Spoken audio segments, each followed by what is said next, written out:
Hi there, Russ Douglas 222 again. Hopefully not many more videos coming to you from the confinements of isolation, because things are starting to relax a little bit as hopefully we're getting over the pandemic. So this is a pellet test of sorts. I'm not going to go to the extent of getting ballistic gel or ballistic putty. I'm going to do a slightly more rudimentary test, but as well as I can, as level as I can. I kindly was given a tin of JSB Hades. These are 15.89 grain 2-2 by Claire West of Air Arms at the British Shooting Show in February. Thanks very much, Claire. And I just last week bought 2 tins of 177 JSB Hades, and these are 10.34 grain, and these were from JS Ramsbottom. Thanks very much, Edward. I heard he had them in stock, so had to straight away go and get those. I'll put the links down below. By way of pellet test, I'll shortly be going down and firing a couple of pellets into a bucket of water in the kitchen, as square on as I can to the surface of the water so that the pellets aren't deformed at an angle. First I thought I'd show you the Chrono results so you can see what both rifles are putting out. I don't have, I wish, but I don't have an FAC 177 rifle, so I'll be using my non-FAC FX Wildcat. I'm using that for the 177 Hades test, and my soon to be, not mine anymore, my Air Arms S510 XS carbine. I've just sold this to Lev Levin on the Airgun forum. Thanks very much, Lev, very much appreciated. And then hopefully I'll be unveiling a new rifle of my own in about 4 to 6 weeks. But here's hoping, hopefully nearer 4 weeks than 6 weeks, but we'll see. Fingers crossed. Got to get the FAC paperwork done first anyway, so needs must. Right, on with the Chrono test.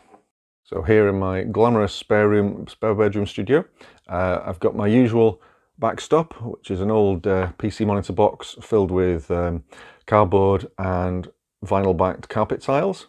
And I've got my trusty R2A Chrono from Blackpool Air Rifles. Let's just see here. I've got it set for, set for 10.34 grains. So that's ready to go. So I've got my trusty pellet scales from Amazon. I'm not going to do any fancy pellet gauge test to check the precise diameters. Hades from JS Ramsbottom says 4.52, but Edward advised me that they're 4.50, and the 2-2 Hades are simply 5.5 millimeters to my knowledge. True to form, nothing looks very well when you go live, so the lid won't come off the pellets. No trick, get an elastic band, put it on, and there we go. So these are 177 4.50 JSBs. Great. So 10 random pellets, and that's 103.6. So 10.36 grains average. Okay, cool. 10 pellets at random from the 2-2 Hades. Right. 10 is 159 grains, so that's 15.9 grains average. So off by 0.1, not far at all. Okay, so we can see the Chrono screen. I've closed the curtain slightly so we can see it better. One of the Eagle Vision Cam magazines in here.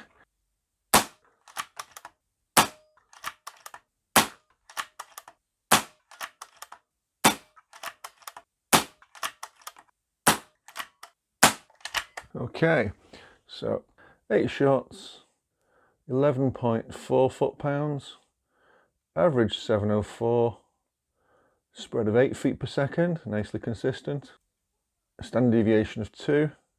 And for your information, with this weight of pellets, the legal limit is 722 feet per second. 722.85, I think, is exactly 12 foot-pounds. So very nice and not too close to the legal limit. So now just zeroing things and then pop the weight back up to 15.89 for the 2-2 pellets.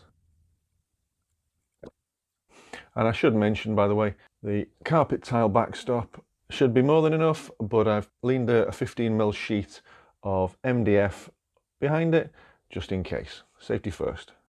Okay, that's 9 rounds of 22 JSB Hades, 15.89 grain in the magazine, ready to go. So this is an FAC Air Arms S510. So this is full power. I'll fire 2 shots. 2 shots, 28.9 foot-pounds, 2 feet per second spread. Okay, I've turned the FAC power limiter down 1 notch. 27.3, 3 feet per second spread. Turn it down 1 more notch.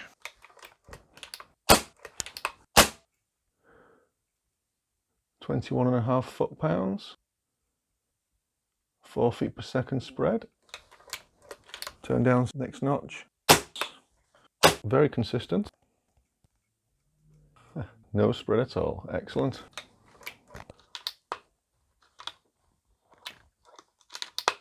On the 5th and lowest setting, 5.1 foot-pounds. Again, no spread at all. So hopefully you can hear me okay. I'm still in the glamorous confines of isolation, my kitchen to be precise. I've turned the camera around just so you can see what's going to happen.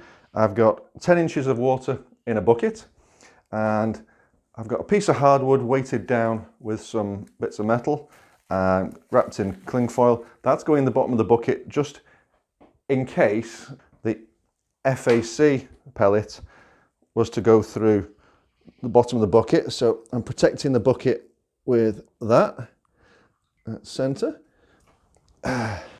I'm hoping that the water will either take the energy out of the pellet altogether or take most of it out anyway, long before it would hit the bottom of the bucket anyway.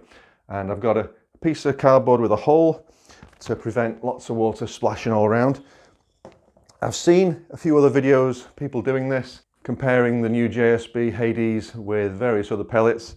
I'm going to try and do this square on, so the pellet impacts the water perpendicular, so you don't get a sort of an angled impact on the head of the pellet. This is an expansion test after all. I'll start with the non-FAC FX Wildcat. So this is about 11.5, 11.6 foot-pounds. I normally wear this around my neck, like so, if I try not to bash against the microphone. I've got the Eagle Vision Cam magazines and holders, as you'll have seen. So let's pop one in. So these are JSB Hades, 10.34 grains, 177 through an 11.6 foot-pound FX Wildcat, and we'll see what impact there is with the water. Oh, safety off. Oh, virtually no splashing, that's good. Second one.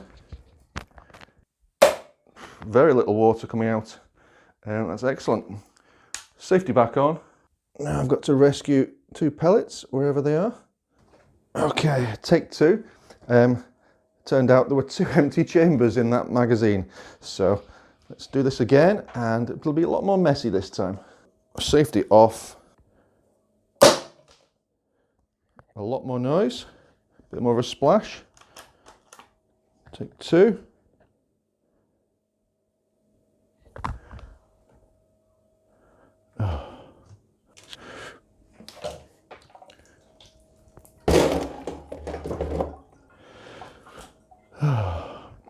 Epic fail.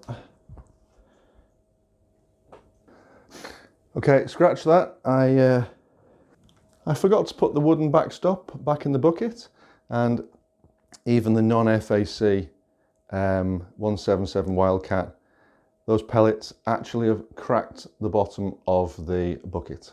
So I now need to repair the bucket and then replace it. And I've got water on the floor, of course.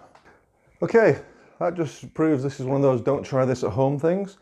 The bottom of the bucket is cracked, possibly from the shock wave of the pellets hitting the surface of the water, because it's just a crack. There's no sign of a pellet impact. This time I'm going to remember to put the bucket protector back in. I'm going to do this as quick as I can because I've temporarily repaired the upper and lower surfaces of the bottom of the bucket with gaffer tape. Take 2. Make sure the hole in the cardboard is over the bucket protector. FX Wildcat 177, JSB Hades, take 2. Safety off, into the water. Bit of a splash. Make sure the cardboard is still, make sure the cardboard is still over the bucket protector. I can see when Giles from the Airgun Gear Show did this, I can see why he did it in a field, because it's pretty messy. And that's just the non-FAC Wildcat. So take the magazine out, safety off, decock the rifle, safety back on. Let's see if I can retrieve these 2 pellets and check the bucket's not too damaged. I'll measure them later. So there's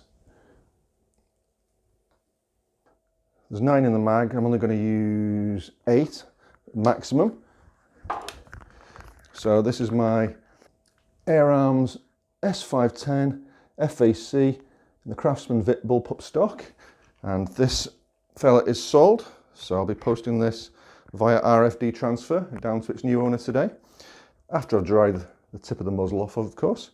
And the power selector one-off minimum is 13.8 foot-pounds. Okay, fire in the hole. And another one.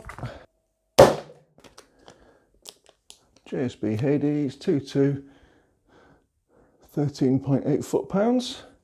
Selector 1 round. This is 21.5 foot-pounds.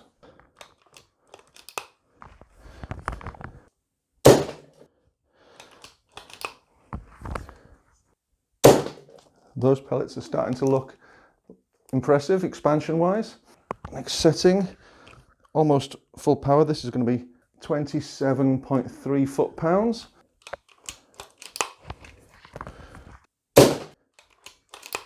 And 2. I don't know how much force they're getting to the bottom of the bucket with, and if they're hitting the sort of backstop at the bottom of the bucket, but these are going off like little grenades. These are really flaring out. You're going to want to see these. I just hope the bucket survives. 2 shots on full power, 27.3 foot-pounds. Last test, full power, 28.9 foot-pounds with these pellets. 1, 2. Right, I'm going to take the magazine out, quickly get this water emptied out in case, decock the rifle, the bucket is leaking. Hope you appreciate the effort I go to. Right, one of the pellets is wrapped in the cling film there. I'll show you close-ups in a minute, but the other one is definitely no longer tutu, flared out a fair bit. So let's get rid of this water, restore the kitchen to some sense of normality. This is going to be fun. Seems like the gaffer tape is holding at the bottom of the bucket. The gaffer tape has held, the bucket has survived for the time being, but I'm going to have to weigh the pellets carefully and measure them and see how much weight they've lost, because it looks like they really have opened out. If the impact was all with the backstop, the piece of weighted hardwood I had at the bottom of the bucket, then that would flatten the head of the pellet. But the fact that they've flared out suggests that that is from impact in the water before they reach the bottom of the bucket. It suggests that they are excellent FAC pellets for air rifles. All right, I'm back. Just to show how multitasking crutches can be, I am mopping the floor with the crutch and a handy towel. Multi-purpose crutches. The offcut of hardwood I used was weighted down with a spare radiator spanner and an old key, so it wouldn't float. And my idea was, I didn't know if the pellets would penetrate the water all the way through and impact this, but my idea was, if they did, then there'd be a telltale flattening on the head of the Hades. But there wasn't, trust me. Excuse this void here, this will become apparent in a second while I'm doing this. So, hi there. Conclusions to my JSB Hades testing. I will be doing at some point conclusions regarding longer range testing, but I don't have my new FAC rifle yet, so I can't do the 50-meter testing, and it'll be a day or two till I can do accuracy tests at 30 meters. So that's all to come. Expansion tests wise, these are all the pellets. I measured the diameters with a lightweight set of plastic sort of sliding vernier calipers, just so I didn't crush them any at all by accident while I was doing it. The 177 pellets, put the photo up here, they expanded a little bit. It could be they hit wooden block and a slight flattening of the domed head of the pellet, but also they did flare out, as you can see, slightly.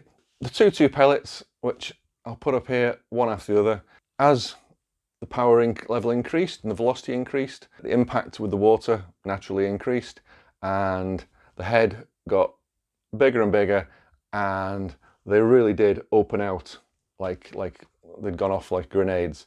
Didn't notice any flattening of the heads, so I don't think they were flattened against impact with the hardwood bucket protector.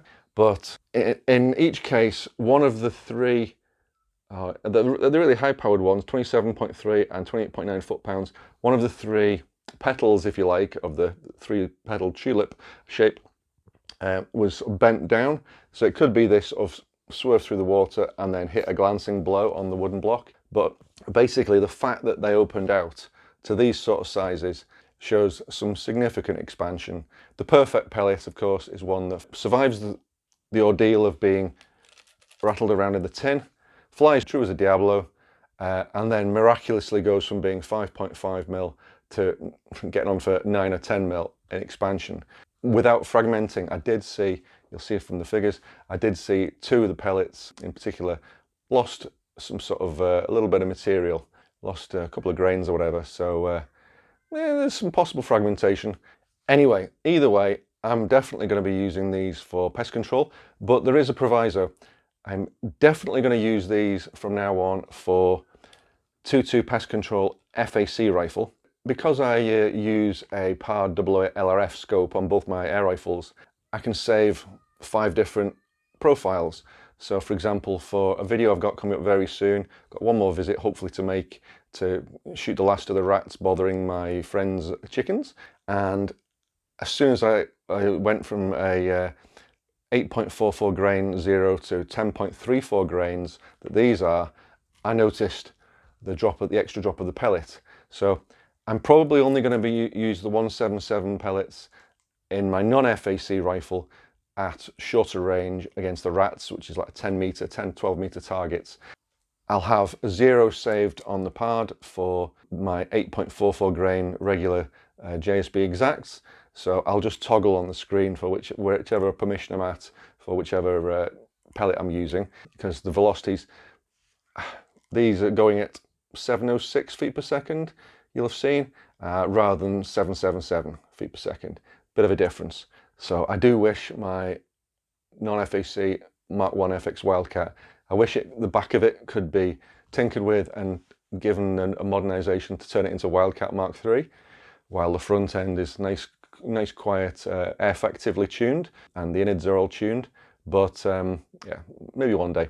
So yeah, definitely for the FAC rifle I get shortly, which I'll be bringing to you and reviewing in detail, definitely going to be using JSB Hades against vermin, and I'll use, for any target shooting practice, I'm more likely to use the JSB exacts, which are the same weight, 15.89 grain. So yeah, they go off like little mines. The whole experience was interesting, shall we say, to be fishing pellets out of a bucket and trying to work out whether they deformed or not. As I say, a tall, say 2 foot by say 8-10 inches in diameter, tall perspex tube filled with water, firing vertically down into it would be far better than there'd be no impact deformation before the pellets reach the anti-terminal velocity, if you like, where they just they run out of puff and they're just sort of drifting down to the bottom of the water tub. Plus, I'd love to have slow-mo footage of these 2-2 FAC Hades expanding as they blossom into the water. But it's maybe a bit arty, but yeah, Mythbusters job, but I'd love to see that. Anyway, thanks very much for watching, and more footage coming very soon. I was out last night, I drove down to the harbour, did some testing with 5 different IR torches we're using recording with my Power LRF, and the test was to review the Ludicrous Lumens Wraith 500 milliwatt 815 940 nanometer IR torch. I've just been to see Bruce this morning from a safe social distance, and he very kindly made me a mini Brucey bonus plate, so I can now put this on my trigger sticks or a camera tripod, and I could put 2 day scopes or 2 night scopes, whatever I'm reviewing, side by side and not have all the wobble. Big plus. So, and this box, my friend Bruce and Davey have both just done some crucial reviewing. This is a prototype gadget, and they've been reviewing it on testing it on calibers right up to 6.5 Creedmoor, and that's coming soon. It's prototype, so I'm saying no more for now, but there'll be lots more coming on that soon. So thanks for watching. Please subscribe if you haven't already, and almost as important is click the like button. Then YouTube will know you want to receive notifications when I upload subsequent videos. So I am going to get some logos and stuff sorted. I just haven't got around to it. I need to get my head around it. And there'll be a 30-second or whatever intro clip of stuff of past footage and such like to the start of every video soon, when I can get that done as well as everything else. But anyway, thanks very much for watching. Take care all. See you soon, and enjoy your shooting.